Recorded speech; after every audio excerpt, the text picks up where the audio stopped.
Hello and welcome to this week's What Were They Thinking? There have been very few major developments of interest relating to the CCP virus itself this week. However, what we do have is some interesting analyses of how people reacted to the CCP virus.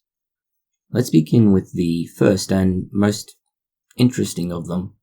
How people reacted to it by buying toilet paper, and just which people engaged in this odd behavior.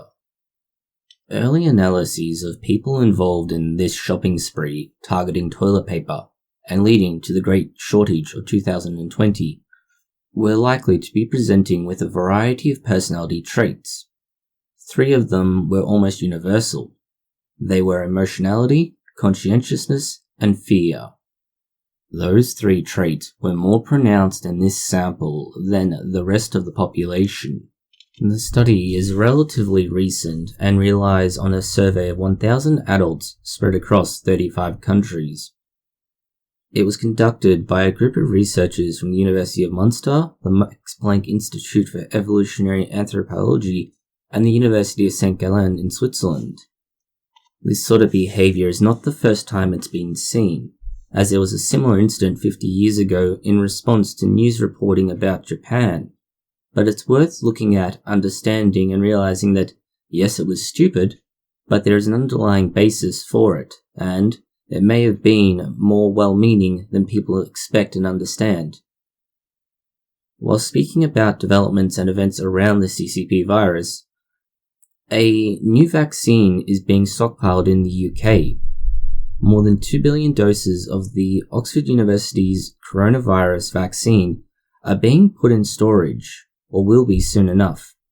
The problem is, the vaccine is yet to be properly tested and proven. The new novel vaccine is being funded by the Bill and Melinda Gates Foundation to the tune of US $750 million, along with a series of charitable bodies that are funded by the Bill and Melinda Gates Foundation and the World Health Organization.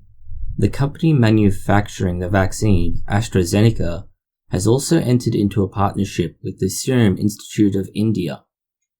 Their role is to produce 1 billion doses that are specifically for low and middle income countries. They're hoping that they'll know by August whether or not the vaccine is effective for its intended purpose, and then be able to begin distribution of it by September. That means we have a little over a month and a half before initial results should begin rolling in, a little over 2.5 months before efficacy should be proven, and possibly as little as 3 months before the vaccine can be distributed. In another tangential discovery, or at least piece of news regarding the CCP virus, experiments examining just how quickly and easily it can spread in hospitals have been coming out. Our own recent video pointed out how even washing your hands can be a problem. When we're talking about a hospital, you need to consider that it is a place full of sick people, those who are immunocompromised, and generally elderly. This means the population is at most risk, at most exposure, and likely to die from it. This means hospitals can be dangerous if you don't properly contain diseases. There have been several designs for hospital rooms intended specifically to contain the CCP virus, but even these seem not to have the ideal effect that has been imagined. The example given is where they left a DNA trace from a virus on a hospital bed rail. In less than 10 hours, it was able to spread to over half the ward and remain active and present for at least 5 days. Remember, that is one bed rail, and it had that big effect in such a short time. Imagine if you had 2 patients who were ill with the virus.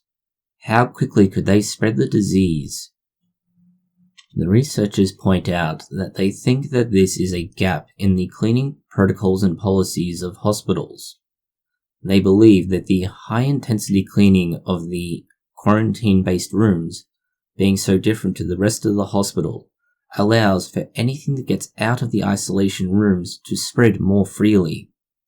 While we're considering what the effect of isolation is, there has been modelling of what would happen if lockdowns were never put into effect. This has been published very recently, and so it doesn't necessarily reflect the wider community in science, but it is consistent with other research.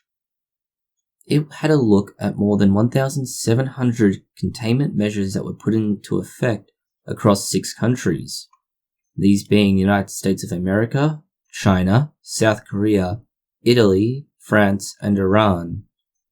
The most obvious interaction of all these variables is whether or not they allow free movement of people around the country, and even in their local area. The gist of their study is that if these measures in preventing free movement of people had not been put into effect, the rate of infection would have doubled every 2 days between the start of March and the start of April. That accounts for 60 million more cases than we are currently seeing. It's worth noting that they rely heavily on Chinese data for this, where they argue that China would have been able to save 285 million people from getting sick. China also only claims to have had 84,000 cases to date. China's data is widely disputed. The researchers have this to say about their study. We cannot say for certain that the current measures will continue to control the epidemic in Europe. However, if current trends continue, there is reason for optimism. That optimism may be a little bit misplaced when you consider the sharp increase in the number of people contacting poison control centers after misusing bleach in an attempt to disinfect their homes. This comes after last month's report from the CDC in which there had been a 20% increase in contact relating to suspected poisoning. This was followed up by a survey of 502 adults that found 39% were doing stupid things. This included washing their fruits and vegetables with bleach, intentionally inhaling household cleaners and disinfectants, and applying them to bare skin. Now, some of these idiots are likely to also be the same people who think that the miracle mineral solution isn't bleach. But for those who aren't in that category, they're simply doing stupid things, either due to ignorance or just simply being stupid. In positive news, New Zealand has declared that they have eliminated the CCP virus, at least for now, according to their Prime Minister. If you don't know what New Zealand is and where it is, it's very much Australia's version of Canada. It's a little bit further out and an isolated island. These features have made it far easier for New Zealand to control the virus. Add to that, they have a public health system.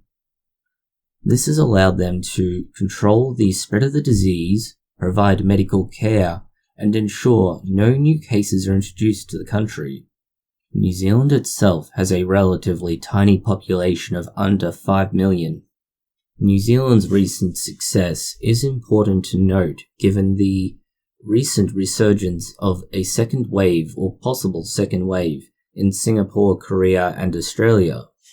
In some animal-related news, China has finally decided to remove the pangolin from its traditional medicine list. For those of you who don't know, the pangolin is this bizarre, armored-looking creature. It's long been thought of in Chinese traditional medicine as having some sort of medical benefit.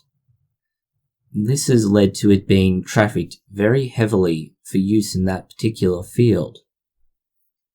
Following all of the various feedback from the world, when China tried to promote its traditional Chinese medicine and the belief the animal might have some role in the CCP virus, China has decided that perhaps let's not do this anymore.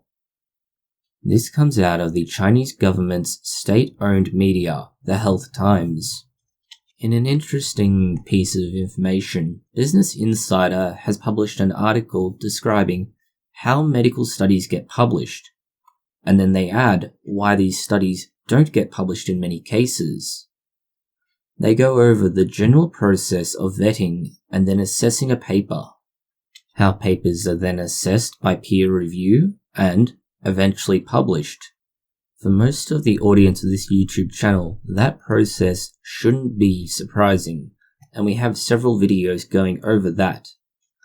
What they touch on, and what we haven't gotten into a great deal of detail with, is how bad studies get published.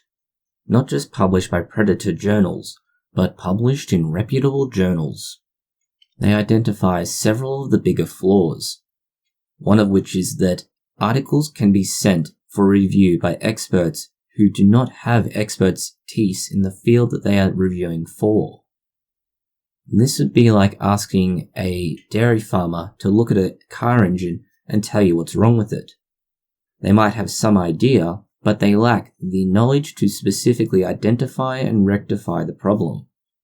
They also identify the problem with using a preprint server. These are servers in which peer review has not been conducted, but a manuscript for an article that is likely to be published will be made available to disseminate the information. Remember, it's not been peer reviewed, but it's given access to peers. This means bad information can easily spread quickly, especially if disseminated through media. The article then goes on to give a series of examples of how a study, especially a flawed study, can have consequences. They touch on things that we've looked at before, like the hydroxychloroquine cause and effect relationship, and all of the flawed studies that have been used to justify or dismiss it, and how there has been a general lack of quality evidence. Going now from the otherwise dull and dreary world of research and into a bizarre phenomena seen in nature. There's a meteorite that made a lake in India, and overnight, the lake that was created has changed colour. It's gone from a greenish blue colour to a dark red colour. The preliminary thought on this is that it's likely to be the result of algae.